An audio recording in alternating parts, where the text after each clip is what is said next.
Hello, everyone. Today I'd like to share with you a touching story, the story of Alex and two ordinary people with extraordinary hearts filled with kindness and compassion. After a powerful storm swept through their peaceful countryside, Alex's hometown was left in ruins. Houses were submerged, fields were flooded, and the hard-earned possessions of local families were washed away in a single night of rain and wind. Amid all that destruction, Alex and Tuna, two hearts beating, as one remained calm and steadfast. They chose to stay to help rebuild and to stand by their neighbors as everyone worked together to restore their lives. The storm had passed, but what it left behind remained deeply etched in the hearts of everyone here and in Alex's eyes. The wind had stopped howling, the rain had faded away, yet all around the farm were murky puddles filled with fragments of a once peaceful life. Homes that were once warm and full of laughter now stood bare, crooked wooden frames against a gray sky. The fields lay under a sea of water. Years of hard work savings and dreams from the farmers, from Alex, all washed away in the blink of an eye. The air was heavy with the smell of wet soil, rotting grass, and loss.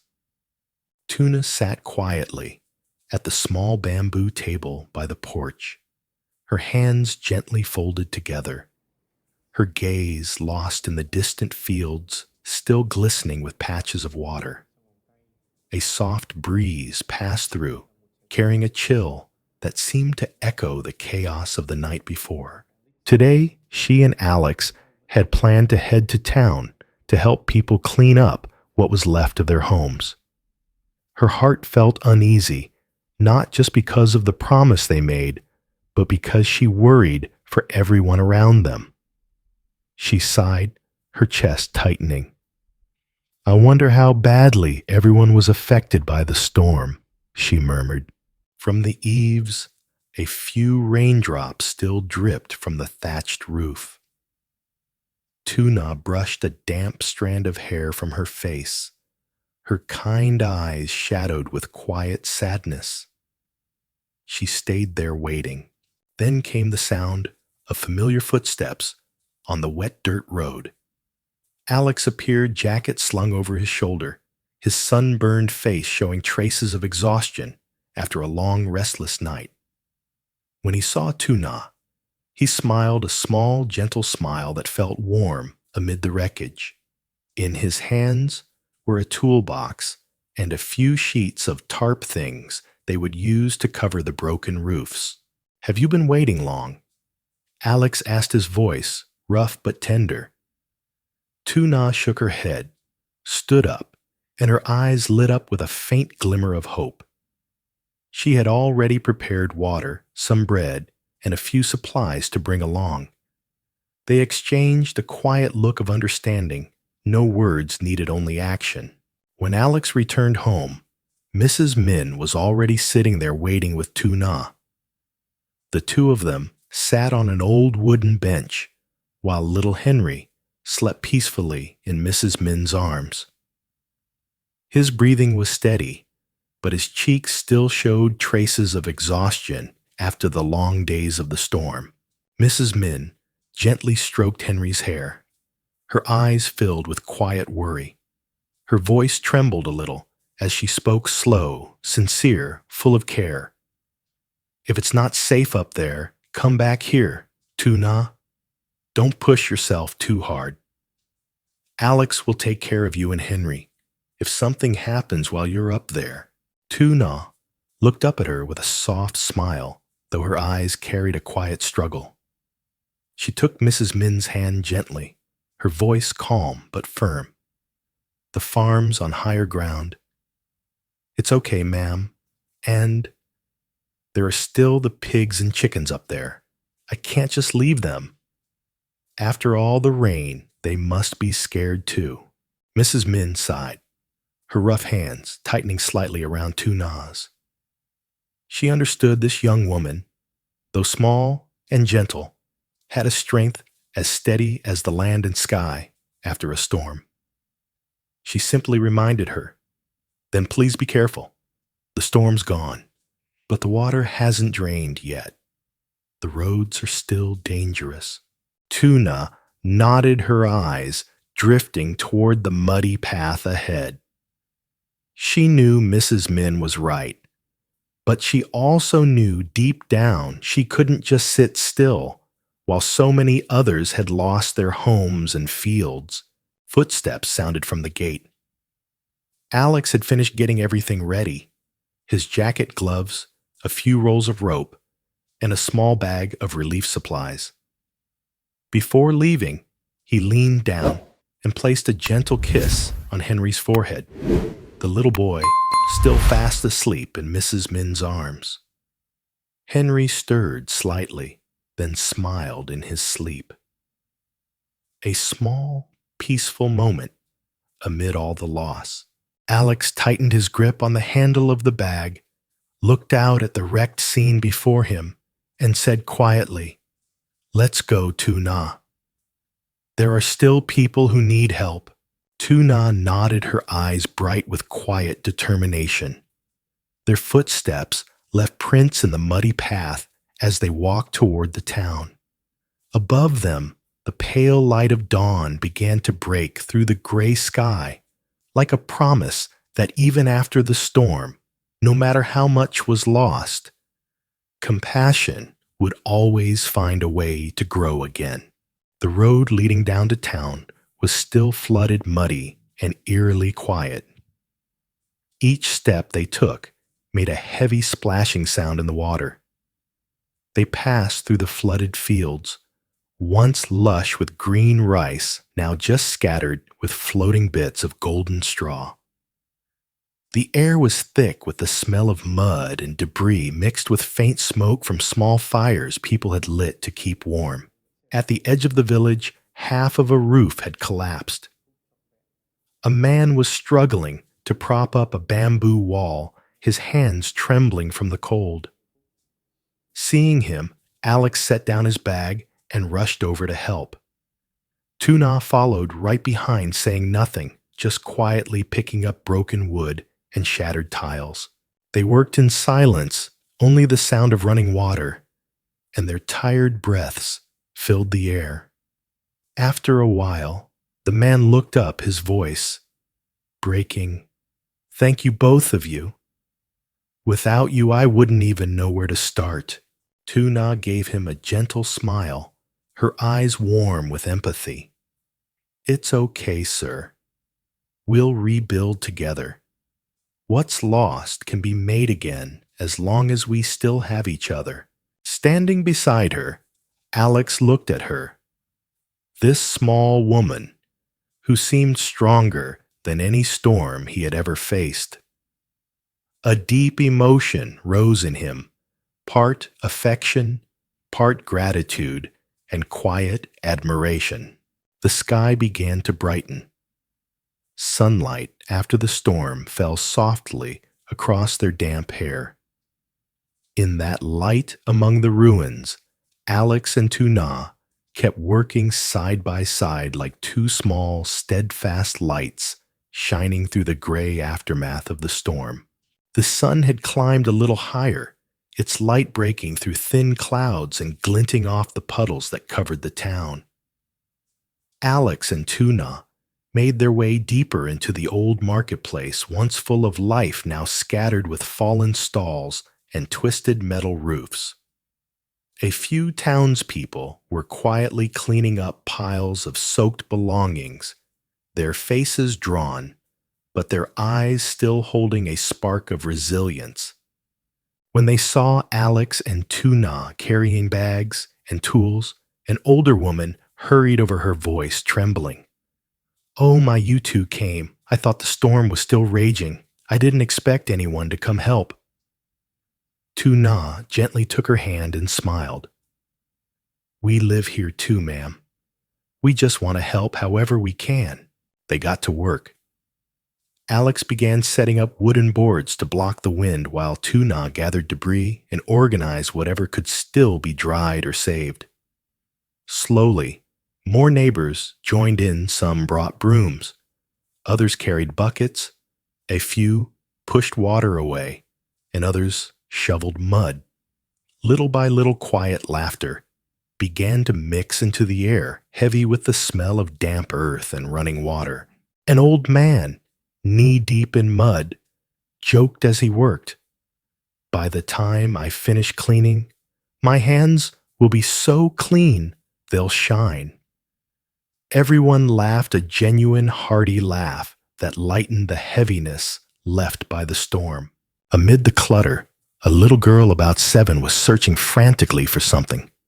Her face was streaked with dirt, her eyes red and teary. Seeing her, LYTUNA knelt down and asked softly, "What are you looking for, sweetheart?" Through sobs, the girl replied, "My doll. The one my mom gave me. It got washed away." Without a word, LYTUNA. And Alex began looking, turning over soaked fabric lifting boxes buried in mud.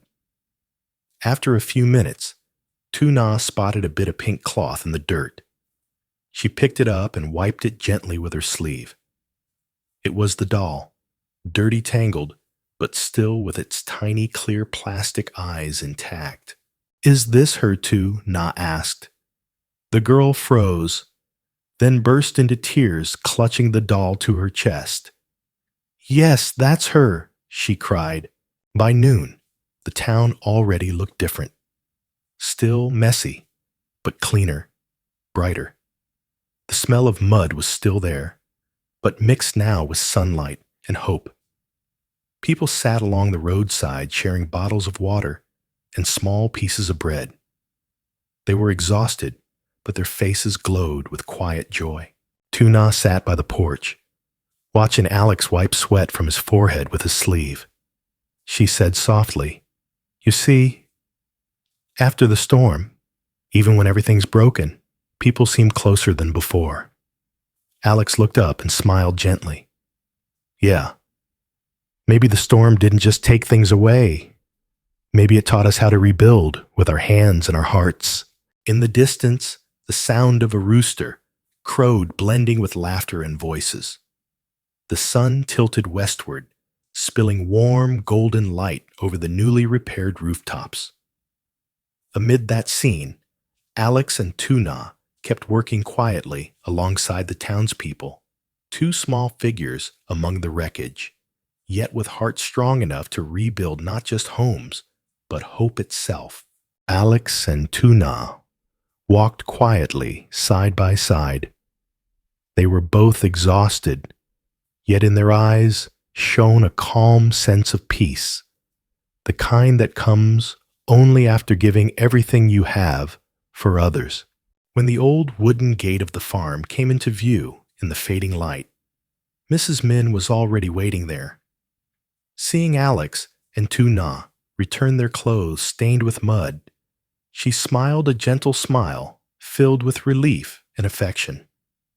"You're back," she said softly, her warm voice carrying the weight of worries finally lifted. "Yes, ma'am, too," Nay replied, her voice hoarse from the cold wind. "We helped everyone clean up a bit. Luckily, the rain stopped for good now." Inside the house, the lamp glowed with a soft golden light. Baby Henry, just 3 months old, lay quietly in his wicker cradle. He stirred at the sound of footsteps, opened his big dark eyes, and let out a cheerful laugh as LYTUNA leaned over him.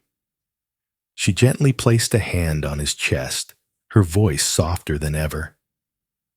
"Mommy's home now, sweet boy." Alex sat down beside them, watching the scene with tenderness. He reached out and lightly tapped the cradle, keeping the rhythm Henry was used to. The baby wrapped his tiny fingers around Alex's, holding on tightly, a small, warm grasp that said everything without words. Next to them, Mrs. Min rekindled the fire. The sound of crackling wood filled the quiet room. The faint scent of smoke tea and burning wood blended together the comforting fragrance of a peaceful evening after the storm. Outside, the breeze carried the smell of fresh grass. Crickets chirped along the walls, and raindrops fell softly from the roof like the earth itself whispering. It was all so simple, yet enough to make one's heart grow still. Mrs. Min poured hot tea and set the cups before them. Her voice calm and gentle, like the steam rising from the cup filled the room. It's been hard, I know. But seeing everyone come together like this makes me feel at peace. As long as people stay kind and care for each other, no storm is too big. The sky always clears again. Tuna smiled her eyes, lifting toward the flickering oil lamp. Her voice was quiet, but steady. I believe that too, ma'am. After the storm, things may break, but people's hearts still shine. Alex looked at her silently, then nodded. In his eyes, the firelight reflected across Tuna's face, simple, sincere, and somehow beautifully radiant. Outside, the night wind had softened. The sky glittered with stars, as if no storm had ever passed. Henry slept soundly in his cradle, his tiny breaths blending with the gentle night air. Alex pulled the blanket up over him and sat beside Tuna. Together, they looked out at the porch, where the small oil lamp still burned steadily in the darkness, a symbol of faith, a light just bright enough to hold back the night. That night, after all the days of wind and rain, their little home was finally filled with warmth again. No more howling wind, no more pounding rain. Only the quiet breath of those still here, peaceful, steady, and full of hope. Xin chào tất cả mọi người. Tập hôm nay thực sự mang đến rất nhiều điều bất ngờ và cảm xúc khó quên. Đệ cảm thấy vô cùng hạnh phúc khi Huyền và bé Maya đã đồng ý cùng anh trở về quê hương, nơi từng ghi dấu biết bao ký ức tuổi thơ, nơi họ có thể bắt đầu lại một cuộc sống mới, yên bình và giản dị hơn. Và trước khi rời đi, Đệ cũng đến gặp Adam, người bạn thân thiết luôn kề vai sát cánh trong những lúc khó khăn để nói lời tạm biệt. Đó là một khoảnh khắc đầy xúc động, một lời chào khẽ khàng nhưng chứa đựng biết bao yêu thương và biết ơn. Cuộc hành trình mới đang được mở ra trước mắt và chúng ta chờ xem điều gì sẽ đến với Huyền và Đệ trong chặng đường tiếp theo. Ở dưới cái nắng gay gắt của buổi chiều mùa hạ, từng tia nắng rót lửa xuống mái nhà cũ kỹ nằm nếp mình bên con đường đất nhỏ. Căn nhà ấy, nơi chứa biết bao kỷ niệm vui buồn của Huyền và Đệ, sắp sửa còn lại là một miền ký ức không giống như mọi ngày. Hôm nay mang theo một cảm giác chia ly rõ rệt. Chú Tư đã quyết định bán mảnh đất này, và thế là Huyền và Đệ buộc phải rời đi, trở về nơi họ từng rời xa, giờ trở lại thành chốn dưng thân. Trên con đường mòn dẫn đến nhà Adam, cỏ mọc đầy lối, xanh dờn như muốn níu đứt từng bước chân người sắp rời xa nơi này. Đệ dừng lại trước cổng, ngước nhìn căn nhà thân quen rồi cất giọng lớn: Adam, cậu có ở nhà không?